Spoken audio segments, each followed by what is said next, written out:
Are you a month into 2024 and you're grinding your teeth, or you're sleeping poorly, or maybe you're dreading next week? Perhaps you've tried to make some changes to ease that stress so that this year will be better than the last. Did you know that there's actually a sneaky thing your mind does whenever you're trying to make a change that could be leading you back to the thing you most desperately want to leave behind?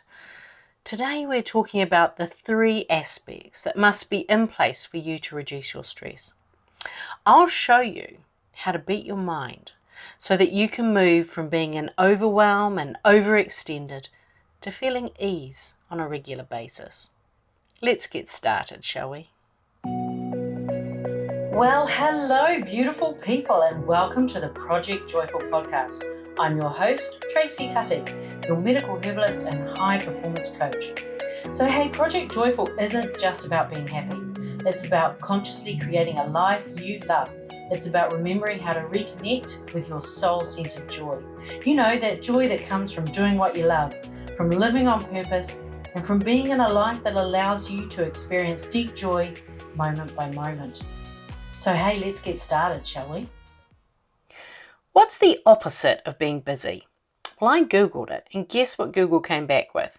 Being idle. Doesn't quite feel the same, does it? One is applauded, celebrated even. The other is held against you. And yet our bodies are crying out, feeding us symptoms of pain, fatigue, overwhelm, anxiety, begging in their own way for a medicinal dose of being idle. Do that? That would be lazy. What would the boss think? How would I get the kids to school? We live in a culture of proving oneself, of pulling our weight, with those choosing to pull more weight, simply carrying more and more and more, until one day we can't. We are the masters of adaptation. We take on more pressure without really noticing it. Our body just responds. The autonomic nervous system brings the sympathetic nervous system to the fore so that we can be focused, driven, we can get things done. Meanwhile, our immunity lowers, our digestive problems increase, and we have trouble sleeping. Based on what I see and what I'm told by my patients in clinic, it's not uncommon to experience anxiety on a daily basis. That is, until one day we make a different choice. I want less pressure. I want to enjoy family time. I want to start a hobby. Do that thing I used to enjoy as a child. Go to the beach. Play in the park. So we find a way to make it work. We seek out a role that's more flexible, or perhaps it's part-time. We re-divvy up the chores at home, tweak that roster, and then time. Free time. The shoulders begin to move down from our ears. The garden looks a little more loved. We bake bread. We begin to feel different. There's space in your chest. You breathe a little slower and use a bit more of your lung capacity. Space. You realize this is what spaciousness feels like. Open, calm, easy. You start to feel uncomfortable. You're used to feeling jacked up, wired, yes, admittedly tired, but that's normal, isn't it? You're not sure you like this new feeling of ease. I mean, for a start, you've actually got space to feel stuff.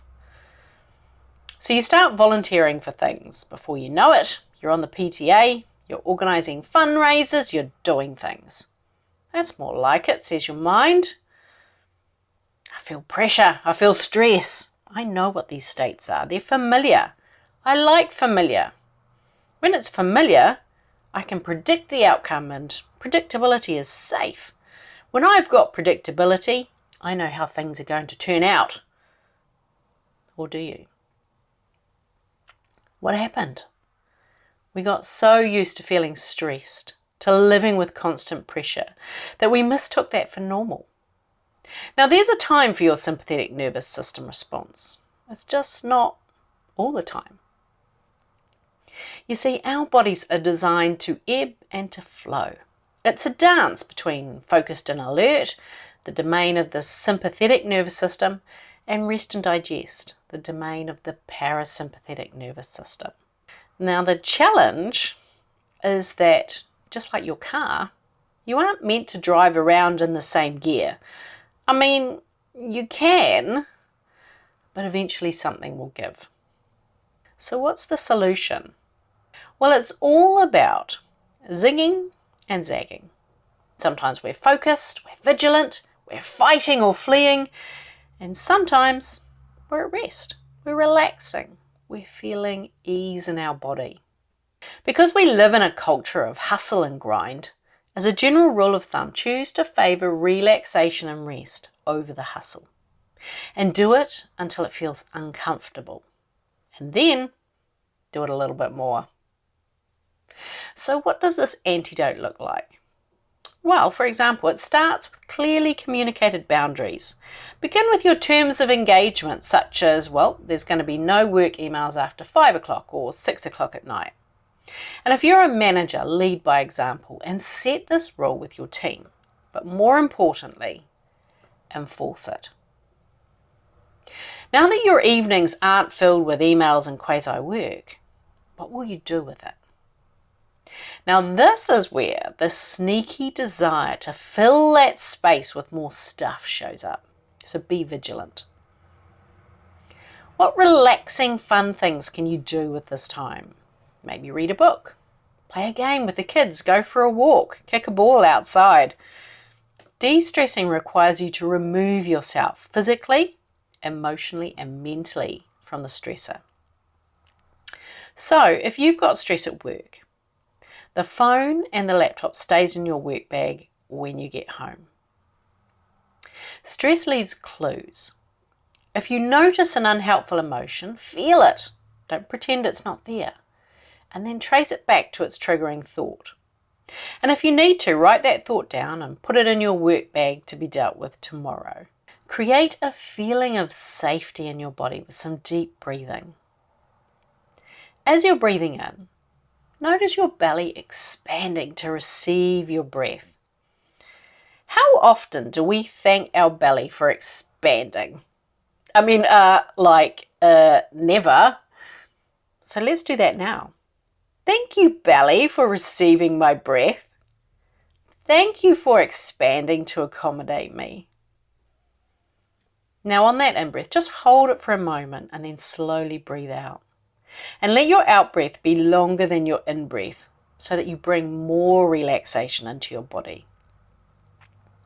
One of the more common reasons for experiencing anxiety is actually physiological, and it's caused by shallow breathing. So shallow breathing is when you use the top parts of your lungs to breathe rather than your whole lung area. And you'll notice it by watching yourself in the mirror as you breathe. So if those shoulders are going up when you're breathing in, you're shallow breathing. And just lifting your shoulders makes you feel anxious. So practice diaphragm breathing to reset this postural habit. And keep an eye on those shoulders, down and away from your ears. Feeling ease, relaxation or peacefulness is a choice that's nothing to do with what's going on in your external world.